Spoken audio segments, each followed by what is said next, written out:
संजय झा की बेटियों को लेकर इतना हंगामा क्यों? क्या सांसद का पुत्री होना अपराध है? आद्या और सत्या को विश्व के शीर्ष शिक्षण संस्थानों से प्राप्त है एमएलएम डिग्री। योग्यता और प्रक्रिया के अनुरूप हुई है नियुक्ति। जनता दल यूनाइटेड जेडीयू के कार्यकारी अध्यक्ष और राज्यसभा सांसद संजय झा की दो बेटियां आद्या झा और सत्या झा को केंद्र सरकार द्वारा सुप्रीम कोर्ट में सरकारी वकील के तौर पर नियुक्त किए जाने के बाद राजनीतिक गलियारों में तीखी बहस छिड़ गई है। राष्ट्रीय जनता दल आरजेडी ने इसे राजनीतिक कृपा पात्रता का मामला बताते हुए सवाल खड़े किए हैं, जबकि सत्ता पक्ष और कानून से जुड़े विशेषज्ञ इसे योग्यता और प्रक्रिया के अनुरूप नियुक्ति करार दे रहे हैं।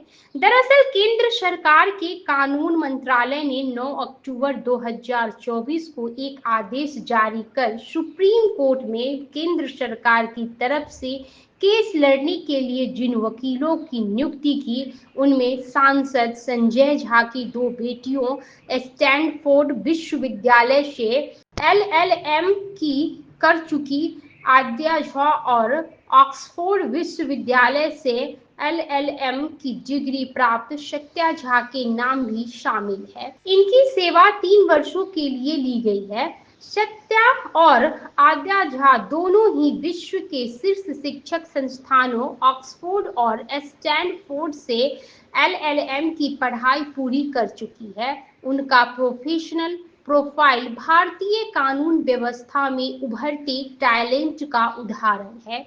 ऐसे में महज यह आरोप लगाना कि वे किसी सांसद की पुत्री है, इसलिए उनकी नियुक्ति गलत है, न केवल उनकी योग्यता पर आक्षेप है बल्कि देश की शिक्षा और प्रतिभा के साथ भी अन्याय है।